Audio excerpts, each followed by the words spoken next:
প্রিয় শিক্ষার্থীবৃন্দ, প্রত্যেকের শুভেচ্ছা অভিনন্দন। আমি গৌতমী মণ্ডল, নবম শ্রেণীর ভূগোল ও পরিবেশ বিষয়ের প্রথম অধ্যায় নিয়ে আজ আলোচনা করছি। তোমরা ভূগোল বইয়ের প্রথম অধ্যায়ের 1 নম্বর পৃষ্ঠা বের করো। ভূগোল ও পরিবেশ। পৃথিবী হচ্ছে আমাদের আবাসভূমি। ভূগোল কি? ভূ অর্থ তোমরা আগে ছোটো ক্লাসেও জেনে আসছো। ভূগোল শব্দটি ইংরেজি হচ্ছে জিওগ্রাফি। জিওগ্রাফি শব্দটি থেকে ভূগোল শব্দটি এসেছে। আমরা এর পূর্ণরূপ পরবর্তীতে জানব। এখন আমরা দেখি, পৃথিবী হচ্ছে আমাদের আবাসভূমি। পৃথিবীতে বাস করে নানান রকম মানুষ, বিচিত্র তাদের জীবনধারা। পৃথিবীর বিভিন্ন অঞ্চলে রয়েছে নানান রকম পরিবেশ ও প্রকৃতি এবং মানুষ ও মানুষের বিভিন্ন রকম সামাজিক, অর্থনৈতিক, সাংস্কৃতিক ও রাজনৈতিক কর্মকাণ্ড। এসব আধুনিক ভূগোলের আলোচ্য বিষয়। সুতরাং ভূগোল একদিকে প্রকৃতির বিজ্ঞান, অন্যদিকে পরিবেশ ও সমাজের বিজ্ঞান। এই অধ্যায়ে আমরা ভূগোল ও পরিবেশ, ভূগোলের পরিধি, ভূগোলের বিভিন্ন শাখা এবং ভূগোল ও পরিবেশের গুরুত্ব নিয়ে আলোচনা করব। এবার আসছি আমরা ভূগোলের ধারণা। আমরা পৃথিবীতে বাস করি। পৃথিবী আমাদের আবাসভূমি। মানুষের আবাসভূমি হিসেবে পৃথিবীর বর্ণনা হলো ভূগোল। ইংরেজি জিওগ্রাফি শব্দটি থেকে ভূগোল শব্দটি এসেছে। প্রাচীন গ্রিসের ভূগোলবিদ ইরাটোস্থেনিস প্রথম জিওগ্রাফি শব্দটি ব্যবহার করেন। জিওগ্রাফি শব্দ দুটি মিলে হয়েছে জিওগ্রাফি। জিওগ্রাফি দেখো, GEO আর হচ্ছে গ্রাফি, GRAPHY, এই দুটো শব্দ মিলে হচ্ছে জিওগ্রাফি। তাহলে জিও অর্থ ভূ আর পৃথিবী অর্থ গ্রাফি, অর্থাৎ শব্দের এই গ্রাফি শব্দের অর্থ হচ্ছে বর্ণনা। সুতরাং জিওগ্রাফি শব্দের অর্থ হচ্ছে পৃথিবীর বর্ণনা। পৃথিবী আবার মানুষের আবাসভূমি। অধ্যাপক ম্যাকনি মানুষের আবাসভূমি হিসেবে পৃথিবীর আলোচনা ও বর্ণমালাকে বলেছেন ভূগোল।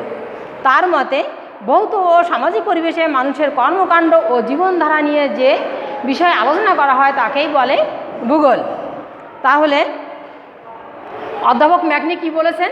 এই যে ভূগোলবিদরা যে সংজ্ঞা দিয়েছেন, এই সংজ্ঞাগুলো তোমাদের অবশ্যই মনে রাখতে হবে। অধ্যাপক ম্যাকনি বলেছেন মানুষের আবাসভূমি হিসেবে পৃথিবীর আলোচনা বা বর্ণনাকে বলেছেন ভূগোল। তার মতে ভৌত ও সামাজিক পরিবেশে মানুষের কর্মকাণ্ড ও জীবনধারা নিয়ে যে বিষয়ে আলোচনা করা হয় তাই হচ্ছে ভূগোল। এটাই বলেছেন কে? অধ্যাপক ম্যাকনি। আর অধ্যাপক ড্যাডলি কি বলেছেন? ড্যাডলি স্টাম্প তিনি বলেছেন পৃথিবী ও এর অধিবাসীদের বর্ণনাই হচ্ছে ভূগোল। পৃথিবী ও এর অধিবাসীদের যে বর্ণনা সেটাই হচ্ছে ভূগোল। কোনো কোনো ভূগোলবিদ ভূগোলকে বলেছেন পৃথিবীর বিবরণ, কেউ বলেছেন পৃথিবীর বিজ্ঞান। অধ্যাপক কার্ল রিটার ভূগোলকে বলেছেন পৃথিবীর বিজ্ঞান। অধ্যাপক ড্যাডলি স্টাম্পের মতে তিনি কি বলেছেন? পৃথিবী ও অধিবাসীদের বর্ণনাই হচ্ছে ভূগোল। পৃথিবী ও অধিবাসীদের নিয়ে যে আলোচনা বর্ণনা সেটাই হচ্ছে ভূগোল। আবার কোনো কোনো ভূগোলবিদ ভূগোলকে বলেছেন পৃথিবীর বিবরণ, কেউ বলেছেন পৃথিবীর বিজ্ঞান। অধ্যাপক কার্ল রিটার ভূগোলকে বলেছেন পৃথিবীর বিজ্ঞান। ভূগোল একদিকে প্রকৃতির বিজ্ঞান, আবার অন্যদিকে পরিবেশ ও সমাজের বিজ্ঞান। তাহলে ভূগোল একদিকে যেমন প্রকৃতির বিজ্ঞান, অন্যদিকে তেমন পরিবেশ ও সমাজের বিজ্ঞান। প্রকৃতি, পরিবেশ ও সমাজ সম্পর্কে বিশেষ জ্ঞান হলো ভূগোলের আলোচ্য বিষয়। প্রকৃতি, পরিবেশ ও সমাজ সম্পর্কে বিশেষ জ্ঞান হলো ভূগোলের আলোচ্য বিষয়। রিচার্ড হাডসন বলেছেন কি? পৃথিবী পৃষ্ঠের পরিবর্তনশীল বৈশিষ্ট্যের যথাযথ যুক্তিসঙ্গত ও সুবিন্যস্ত বিবরণের সঙ্গে সংশ্লিষ্ট বিষয় হলো ভূগোল। পৃথিবী পৃষ্ঠের পরিবর্তনশীল বৈশিষ্ট্যের যথাযথ যুক্তিসঙ্গত ও সুবিন্যস্ত বিবরণের সঙ্গে সংশ্লিষ্ট বিষয় হচ্ছে ভূগোল। ভূগোল একদিকে যেমন প্রকৃতির বিজ্ঞান, অন্যদিকে পরিবেশ ও প্রকৃতির বিজ্ঞান। প্রকৃতি, পরিবেশ ও সমাজ সম্পর্কে বিশেষ জ্ঞান হলো ভূগোলের আলোচ্য বিষয়। রিচার্ড হাডসন বলেন পৃথিবী পৃষ্ঠের পরিবর্তনশীল বৈশিষ্ট্যের যথাযথ যুক্তিসঙ্গত ও সুবিন্যস্ত বিবরণের সঙ্গে সংশ্লিষ্ট বিষয় হচ্ছে ভূগোল। যুক্তরাষ্ট্রের ওয়াশিংটন ডিসির বিজ্ঞান একাডেমি 1965 সালে ভূগোলের একটি সংজ্ঞা দিয়েছেন। যুক্তরাষ্ট্রের ওয়াশিংটন ডিসির বিজ্ঞান একাডেমি 1965 সালে ভূগোলের একটি সংজ্ঞা দিয়েছেন। তার মতে পৃথিবী পৃষ্ঠে প্রাকৃতিক পরিবেশের উপব্যবস্থাগুলো কীভাবে সংগঠিত এবং এসব প্রাকৃতিক বিষয় বা অবয়বের সঙ্গে মানুষ নিজেকে কীভাবে বিন্যস্ত করে তার ব্যাখ্যা খোঁজে হচ্ছে ভূগোল। পৃথিবী পৃষ্ঠের প্রাকৃতিক পরিবেশের উপব্যবস্থাগুলো কীভাবে সংগঠিত এবং এসব প্রাকৃতিক বিষয় বা অবয়বের সঙ্গে মানুষ কীভাবে বিন্যস্ত তার ব্যাখ্যা করা হচ্ছে ভূগোল। আরেকজন ভূগোলবিদ আলেকজান্ডার ফন হামবোল্টের মতে ভূগোল হলো প্রকৃতির সঙ্গে সম্পর্কিত বিজ্ঞান। ভূগোল হচ্ছে প্রকৃতির সঙ্গে সম্পর্কিত বিজ্ঞান। প্রকৃতিতে যা কিছু আছে তার বর্ণনা ও আলোচনা হচ্ছে এর অন্তর্ভুক্ত। মানুষ পৃথিবীতে বাস করে এবং এই পৃথিবীতেই তার জীবনযাত্রা নির্বাহ করে। আমরা কোথায় বাস করি? আমরা পৃথিবীতে বাস করি এবং জীবনযাত্রা এই পৃথিবীতেই নির্বাহ করা হয়। পৃথিবীর প্রাকৃতিক পরিবেশ তার জীবনযাত্রাকে প্রভাবিত করে। পৃথিবীর জলবায়ু, ভূপ্রকৃতি, উদ্ভিদ, প্রাণী, নদ নদী, সাগর, খনিজ সম্পদ তার জীবনযাত্রাকে বিভিন্নভাবে প্রভাবিত করে। তার ক্রিয়াকলাপ তার পরিবেশে ঘটায় নানান রকম পরিবর্তন। ঘরবাড়ি, অফিস আদালত, রাস্তাঘাট, শহর বন্দর নির্মাণ প্রকৃতি ও পরিবেশকে বিভিন্নভাবে পরিবর্তিত করে। বনভূমি কেটে তৈরি হয় গ্রাম বা শহরের মতো লোকালয়। খাল, বিল, পুকুর ভরাট হয়। মানুষ ও পরিবেশের মধ্যে এই যে মিথস্ক্রিয়ার একটা সম্বন্ধ আছে, এই সম্বন্ধের মূলে আছে কার্যকারণের খেলা। ভূগোলের প্রধান কাজ হলো এই কার্যকারণ উদ্ঘাটন করা। তাহলে এই যে মানুষ ও পরিবেশের মধ্যে একটা মিথস্ক্রিয়ার যে সম্বন্ধ আছে, এই সম্বন্ধের কাজ কি? সম্বন্ধের মূলে আছে কার্যকারণের খেলা। ভূগোলের প্রধান কাজ হলো এই কার্যকারণটা উদ্ঘাটন করা। পৃথিবীর পরিবেশের সীমার মধ্যে থেকে মানুষ বেঁচে থাকা যে সংগ্রাম চলছে সে সম্পর্কে গুরুত্বপূর্ণ আলোচনাই হচ্ছে ভূগোলের কাজ। এবার আসছি পরিবেশের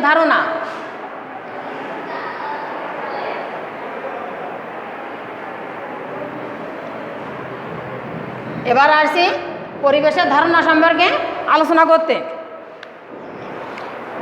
মানুষ যেখানেই বাস করুক তাকে ঘিরে একটি পারিপার্শ্বিক অবস্থা বিরাজ করছে। মানুষ যেখানেই বাস করুক না কেন তার চারিপাশে একটা পারিপার্শ্বিক অবস্থা বিরাজ করছে। প্রকৃতির সকল দান মিলেমিশে তৈরি হয় হচ্ছে পরিবেশ। নদীনালা, সাগর, মহাসাগর, পাহাড় পর্বত, বন জঙ্গল, ঘর বাড়ি, রাস্তাঘাট, উদ্ভিদ, বায়ু, প্রাণী, মাটি ও বায়ু নিয়ে যে গড়ে ওঠে হচ্ছে পরিবেশ। তাহলে নদীনালা, সাগর, মহাসাগর, পাহাড় পর্বত, বন জঙ্গল, ঘর বাড়ি, রাস্তাঘাট, উদ্ভিদ, প্রাণী, মাটি, পানি, বায়ু নিয়ে গড়ে ওঠে হচ্ছে পরিবেশ। কোনো জীবের চারিপাশের সকল জীব ও জড় উপাদানের সর্বসমেত প্রভাব ও সংগঠিত ঘটনা হলো ওই জীবের পরিবেশ। পরিবেশ বিজ্ঞানী আর্মসের মতে জীব সম্প্রদায়ের পারিপার্শ্বিক, জৈব ও প্রাকৃতিক অবস্থাকে পরিবেশ বলে। তাহলে পরিবেশ বিজ্ঞানী আর্মস কি বলেছেন? জীব সম্প্রদায়ের পারিপার্শ্বিক, জৈব ও প্রাকৃতিক অবস্থাকে পরিবেশ বলে। জীব সম্প্রদায়ের যে পারিপার্শ্বিক, জৈব ও প্রাকৃতিক অবস্থা তাকে হচ্ছে পরিবেশ বলে। এবার পার্ক সিসি কি বলছেন? পরিবেশ বলতে স্থান ও কালের কোনো নির্দিষ্ট বিন্দুতে মানুষকে ঘিরে থাকা সকল অবস্থার ফলাফল বোঝায়। পার্ক বলছেন পরিবেশ বলতে স্থান ও কালের কোনো নির্দিষ্ট বিন্দুতে মানুষকে ঘিরে থাকা সকল অবস্থানের যোগফল বোঝায়। মনে রাখবে কিন্তু ভূগোলবিদরা যে যতগুলো সংজ্ঞা দিয়েছেন সবগুলো সংজ্ঞাই তোমাদের মনে রাখতে হবে। স্থান ও কালের পরিবর্তনের সঙ্গে পরিবেশও পরিবর্তিত হয়। যেমন শুরুতে পানি, মাটি, বায়ু, উদ্ভিদ, প্রাণী নিয়েছিল মানুষের পরিবেশ। পরবর্তীতে এর সঙ্গে যোগ হয়েছে মানুষের সামাজিক, অর্থনৈতিক, সাংস্কৃতিক ও রাজনৈতিক কার্যাবলী। ফলে সৃষ্টি হয়েছে এক নতুন ধরনের পরিবেশ। এবার আসছি আমরা পরিবেশের উপাদান।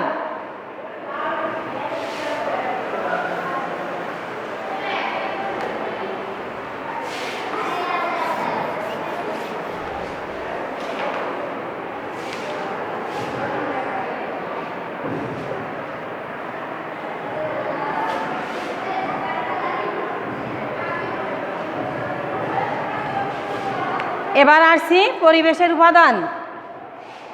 পরিবেশের উপাদান দুই প্রকার, যেমন জড় উপাদান আর জীব উপাদান।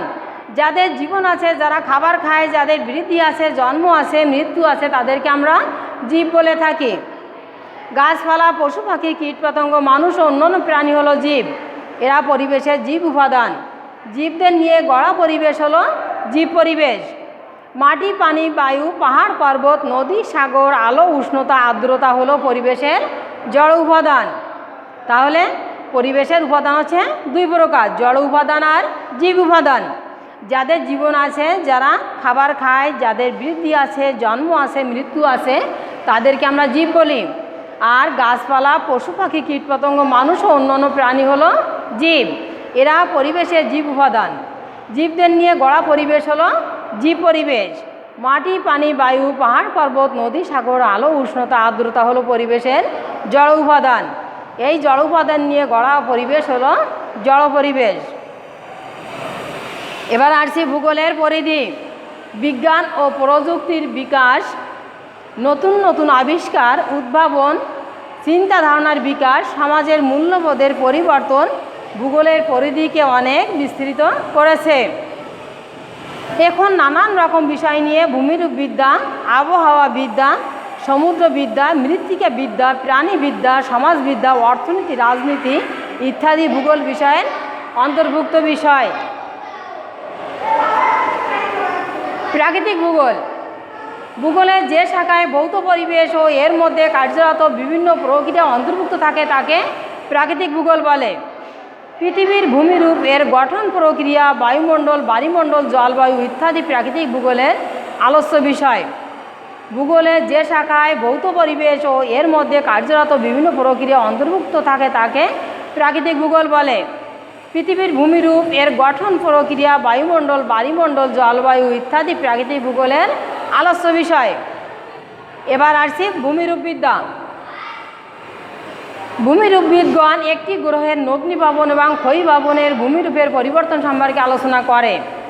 ভূমিরূপবিদগণ একটি গ্রহের অগ্নিভবন এবং ক্ষয়ীভবনের ভূমিরূপের পরিবর্তন সম্পর্কে আলোচনা করে। এবার আসছে জলবায়ুবিদ্যা। জলবায়ুবিদ্যা পৃথিবীর বায়ুমণ্ডলের দীর্ঘমেয়াদী আবহাওয়া ধরন এবং এর পরিপ্রেক্ষিতে পৃথিবীর প্রভাব সম্পর্কে আলোচনা করে। জলবায়ুবিদ্যা পৃথিবীর বায়ুমণ্ডলের দীর্ঘমেয়াদী আবহাওয়ার ধরন এবং এর পরিপ্রেক্ষিতে পৃথিবীর প্রভাব সম্পর্কে আলোচনা করে। জীবভূগোল। পৃথিবী পৃষ্ঠের প্রাণী জগৎ এবং উদ্ভিদের বন্টন নিয়ে জীবভূগোল আলোচনা করে। পৃথিবী পৃষ্ঠের প্রাণী জগৎ এবং উদ্ভিদের বন্টন নিয়ে জীবভূগোল আলোচনা করে। মৃত্তিকা ভূগোল। মৃত্তিকা ভূগোলবিদ অশ্বমণ্ডলের উপরিভাগের মৃত্তিকা এবং এর বন্টন ও বিন্যাস সম্পর্কে আলোচনা করে। পৃথিবী পৃষ্ঠের প্রাণী জগৎ এবং উদ্ভিদের বন্টন নিয়ে জীবভূগোল আলোচনা করে। এবার আসছে মৃত্তিকা ভূগোল। অশ্বমণ্ডলের উপরিভাগে মৃত্তিকা এবং এর বন্টন ও বিন্যাস নিয়ে মৃত্তিকা ভূগোল আলোচনা করে। সমুদ্রবিদ্যা। পৃথিবীর প্রায় 3/4 হচ্ছে সমুদ্র। বিভিন্ন মহাদেশের মধ্যে সমুদ্রপথের যোগাযোগ, সমুদ্রপৃষ্ঠের উত্থান অবনমন, সমুদ্রের পানির রাসায়নিক গুণাগুণ ও লবণাক্ততা নির্ধারণ, সামুদ্রিক সম্পদ ব্যবস্থাপনা সমুদ্রবিদ্যার আলোচনা বিষয়। পৃথিবীর হচ্ছে 3/4 সমুদ্র।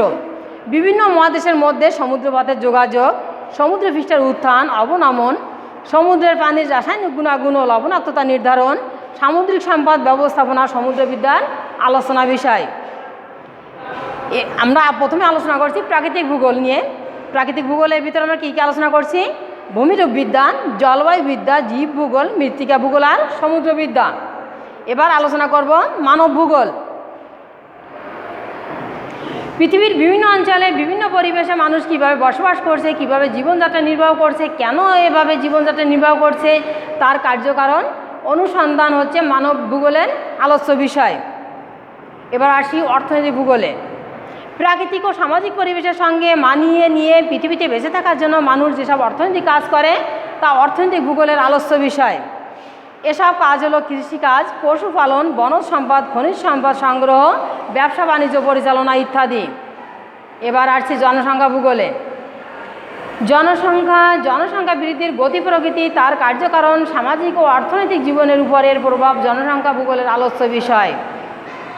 আঞ্চলিক ভূগোল। অঞ্চলভেদে পৃথিবীর ভূপ্রকৃতি, জলবায়ু, উদ্ভিদ, জীবজন্তু, মানুষ ও মানুষের জীবনধারণ প্রণালী বিশেষ বৈশিষ্ট্যের অধিকারী।